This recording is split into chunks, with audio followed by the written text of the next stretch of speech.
Welcome back everyone, Patrick here, and moving on to the next section, still dealing with factoring. We're now going to be factoring quadratics in the form y equals ax squared plus bx plus c, where that a value is not going to be 1. So just as a heads up, this section is going to use the method of decomposition like the previous section. So there's going to be lots of carryover. So if you haven't watched that section, make sure you do before watching this one. And if you're watching this on YouTube, you can go to the website. The link is in the description box, and you can watch all the videos in order so that you're getting all the fundamentals as the videos go on. So I mentioned this in the overview of the previous section as well, when we're going to be factoring a quadratic like this. We're going to have two cases, either when a is 1, which was the previous section, or when a is not 1, which is going to be this section.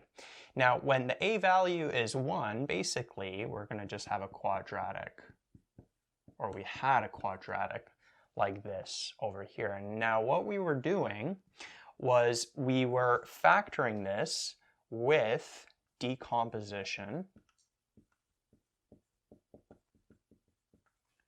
right? Finding those two values that multiply to AC added up to the B value, and then factoring by grouping, etc., etc. And we'd end up with our result, with our factored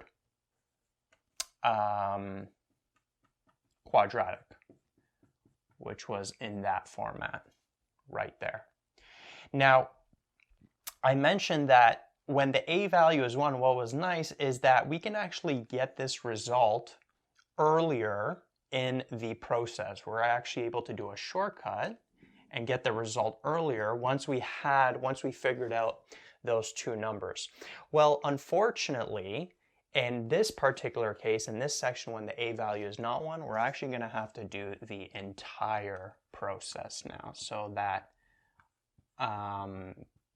that shortcut of getting the result earlier in the process is not going to be available. And that's why I mentioned in the previous section to not rely on that shortcut, to make sure you're practicing the full process, the factoring by grouping and whatnot, because when that a value is not 1, like in this case, you're going to have to do that entire process. So that's what we're going to be doing in this section, right? But the process is going to be exactly the same. So let me do just one example over here.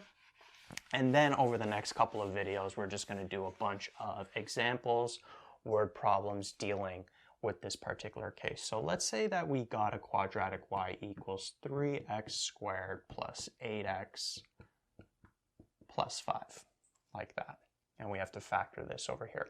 Now, first thing we always check for, as I mentioned in previous videos, can we take out a greatest common factor? Well, notice with 3, 8, and 5, we can't in terms of the numbers, and then there's no extra variables to take out because we have x's over here, but then there's no x variable right there. And so to do decomposition on this, again, same process. Let's write out the a value, the b value, and then the c value. So now notice that the a value is not 1, it's 3. What's the next step after we write these out? We want to get our AC value, which is the a and the c value multiplied. And usually when the a value is 1, then the AC value and the c value are the same. Well, now notice that the AC value is going to be 15, so it's not going to be the same as that c value. So notice the differences here as we go through the process of comparing when an a value is not 1 versus when it is 1. Okay, so then we find two numbers that multiply to that AC value right there and then add up to that B value of 8.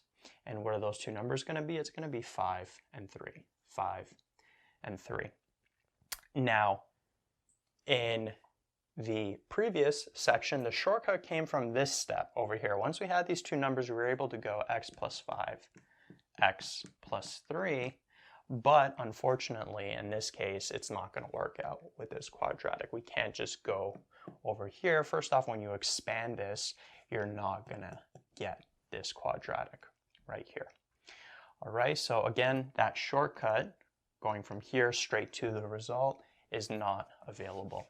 So what we got to do is we got to take those two numbers and then decompose that b value. So we would have 3x squared plus 5x plus 3x plus 5, like that. Okay, and again, the order of these does not matter. You can put the 3x here and then the 5x here. I'll actually do another, I'll do it the second way where we change the order just to show you. I've shown this before as well, that you're still going to get the same value. So same thing applies here. What we do is we factor by grouping. So from these two, 3x squared plus 5x, notice we could take out an x. So we'd end up with 3x plus 5. And then notice from these two, we got a 3x plus 5. Can't take anything out. So when you can't take anything out, as I mentioned in the previous section, you just take out a plus 1 and you'd be left with 3x plus 5. And then as usual, these brackets should be the same. You take out the 3x plus 5 and you're left with x plus 1. Right? And so notice how different these two factors are versus if we tried the shortcut over here, right? Completely different factors than these ones. So this here is the correct answer. And if you want to check your answer, remember I mentioned this again all the time in the previous section. Same thing here. The opposite of factoring is expanding. So you could expand this and see if you get that original expression. 3x times x is 3x squared. 3x times 1 is 3x. 5x. 5 times 1 is 5. These are like terms, and you end up with that quadratic right there. Okay, so again, exact same process, it's just that shortcut is not available. And then just remember that this AC value now is going to be different than the C value because that A value is not going to be 1. Now, what if we factored this? What if we took that 8x? So let's rewrite this over here. And let's say that we switch the order of these, of the decomposition. So we'd have 3x plus 5x plus 5. Well, from these two, we could take out a 3x, and we'd be left with x plus 1. Then from these two, we could take out a 5. We're left with x plus 1. Then we could factor out the x plus 1, and we're left with 3x plus 5. Right? Exact same solution.